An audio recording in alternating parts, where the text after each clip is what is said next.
Iliman Ndiaye is a serious baller. He's a serious baller. Big up, peeps, man. Big up to the people in the building. We are back. We are back. We are back with another serious baller in the Premier League, and we're talking about Everton's winger Iliman Ndiaye. Now, this one, I can't lie, this one threw me. This one kind of threw me, and the reason why I say it threw me, not because I don't think he's a good player or anything like that, but a player who just kind of goes under the radar. Someone you're not really watching on a consistent basis. We saw him at Sheffield United. Obviously, played a few games in the Premier League. Didn't think he was anything special, to be honest with you. I did. You know what it is? You could tell when he was at Sheffield United. The only thing I kept thinking was, oh, he's one of those players that you can clearly see he's better in terms of just natural talent. You can see he's more talented than, his teammates and stuff like that. But I mean, you're at Sheffield United, they're getting relegated, they're not a good team. Am I just looking at this a bit too deeply because you're at that kind of team and it's a bit easier for you to be able to kind of showcase your own skills and stuff like that? But how good are you really? If you went to a different team, would that look different? Would you get nullified? There was a lot of questions, and I'm someone I overthink a lot of things, so I always question certain things until I'm 100% sure in whatever it is that I actually think, at that moment in time. But I'm gonna be so honest. This guy is a baller. Like, I'm talking aesthetically, and in fact, I'm only talking aesthetically. You can throw in the stats. He scores goals. He gets assists. You know what I mean? He does his thing, in that kind of regards. But when I saw this, right, this is why I was starting to get a little bit confused. And I kept thinking, am I looking at another player, or was I thinking, of another player? Was there another player, like, to even begin with? Like, was I just daydreaming and not really paying attention? But you can see here, obviously, he joined Everton, a couple of last season. You can see, look, on that left-hand side, that's where he was primarily playing, right? He was a left winger. That's what I looked at him as. Obviously, of course, this is before they, signed Jack Grealish and etc. etc. But last season, he was a left winger, and I thought, okay, that's cool. This season, though, he's moved on over to the right-hand side, obviously to accommodate Jack Grealish, of course. But he's been able to go over to that right-hand side. And if I'm being honest, I know we're early in the season. We haven't really started, and etc. etc. I get all of that, and there is something to be said about being able to maintain this level of form that he does have, or even just be able to continue showcasing what he's really good at. But it almost feels like he's a bit better. Now, obviously, Everton under David Moyes, I think, have been really, really good. It seems like it's just a match made in heaven. Anytime he's over there, Everton seem to be the team that I kind of remember growing up, as opposed to what we've been seeing in the last few seasons. They always seem to buy these players, always seem to have these players. And who he exactly reminds me of? He fully reminds me of Steven Pienaar. Now, for those who are old enough to remember, and it wasn't really that long ago, but for those who do remember, Steven Pienaar was a baller. He was an absolute baller. Really, really, really good player. Really, really good player. One of the most underrated players that I'd ever seen in the Premier League, and again, under David Moyes, when they had Pienaar, Cahill, Fellaini, all of these kind of players in their team, Leighton Baines over there at left back and all of that kind of stuff.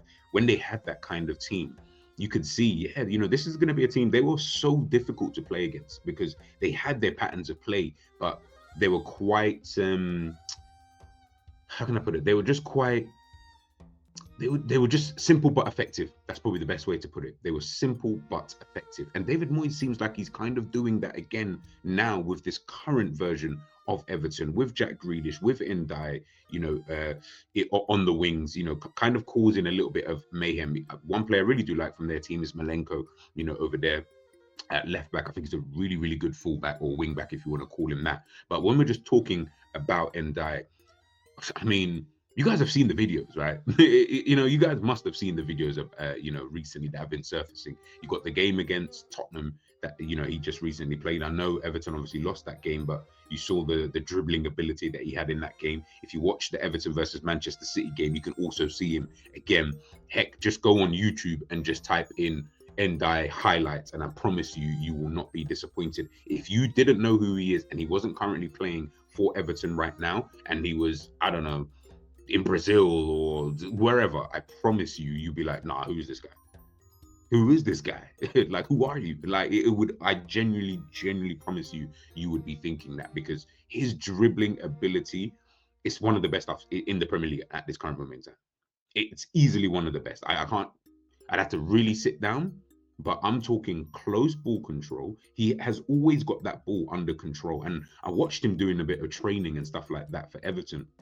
Now, listen, you know me, I'm not really a guy who likes all of this inside training stuff, and because it's always, it's only annoying because you people will do things in training, obviously, that you'd never really do in matches. He really does what he does in training. He does that shit in matches. I promise you.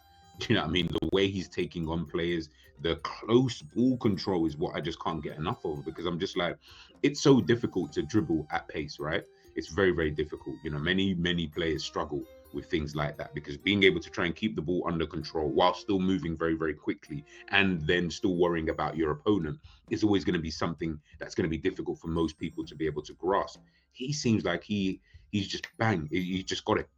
He's just got it. He's just one of them kind of players, man. Like, really good defensively. Again, you're in an Everton team, David Moyes. You can see 6-8 tackles per 90, tackles 1.88, defensive third, middle third, dribblers tackled.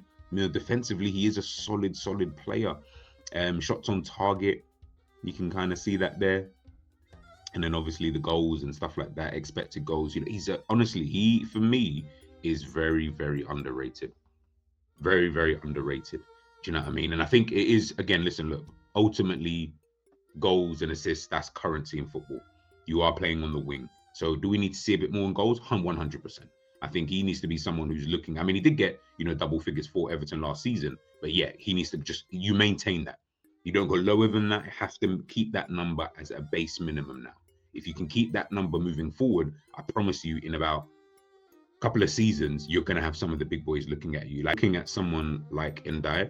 And I'm thinking of the kind of teams that I think, if he were to, like, if he was leaving, if we were in the transfer window right now, and I was thinking about what kind of team, I'll be honest, I mean, I can't see why Pep Guardiola wouldn't want someone like him, someone who can dribble, who can draw fouls. You know, really, you'd just be having someone who's effectively like a Grealish. I'll be honest with you, someone who's just another Grealish in the team, who can bring the team up forward.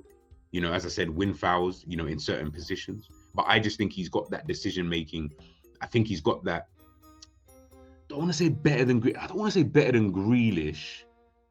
Maybe when Grealish first joined Manchester City, I think Ndiaye has better decision making than that, because I do think that, yeah, it's a tricky one. Maybe it's the same. Because I don't want to, because Grealish was a decent player. Like, I know bare people, in my opinion, I felt like people overrated Jack Grealish. I will be honest. I look at Grealish now anyway, and I think, yeah, this is probably the level that you could have, you know what, you could have just really have stayed at Aston Villa. I don't think you're any higher than that level. I think that's the level that you should have maintained. That's the level you should have kind of stayed at. And I actually think, had you stayed, Villa would be in a better position now as a football club, in terms of on the pitch, not maybe off it because of the amount of money, but in terms of on the pitch, I think they'll be a better team. I genuinely believe it, because I just think that the kind of player that Jack Grealish was, now we're kind of starting to see that again, and everyone's like, oh my gosh. And I'm like, yeah, at Everton, these are the kind of clubs that you kind of need to be at in order for you though some players just won't thrive. Yes, Grealish had those 6 months at Manchester City, helped them, yeah, 100%. And I feel like anybody of this level will be able to do that. You'll have that kind of period anyway. I've seen it so many times with these kind of players, but then they just fall off again. Grealish nowhere to really be seen, just out here. It's not really, in my opinion, just not good enough for Manchester City. And I get that. I do get that. But his style of play, I understood why someone like Pep Guardiola would go out there. Now, I reckon if Pep was to get another similar type of player, I think he would use him a bit differently. I do think at times he didn't really use Grealish in the way that would get the best out of him. Now, obviously, does it matter if we as a team can win and you're just going to have to be a part of that?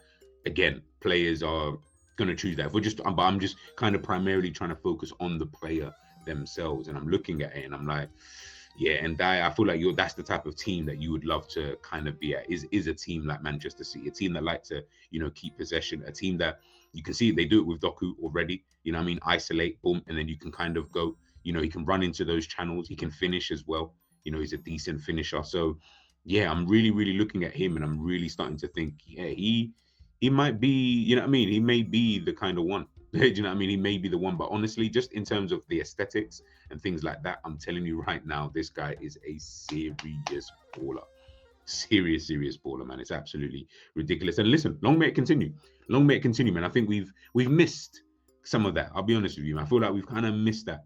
You know, players like off the cuff kind of guys. You know what I mean? Players quick turns. You know, players you can feint, you can dummy, you can step over. So we kind of missing that, man. Everything's so robotic and just so structured. You know, in and around how football is kind of being played at this moment in time, that we're not really seeing, you know, these kind of players. And I think it's always good to have these kind of players, you know, in the Premier League, because it makes it, you know, makes the league a little bit better. Otherwise it's just kind of boring. But listen, let me know what you guys think about Ndiaye. How good do you really think he is? And do you think he is a serious baller? Let me know in the comment section, people, and I'll catch you real soon. Peace.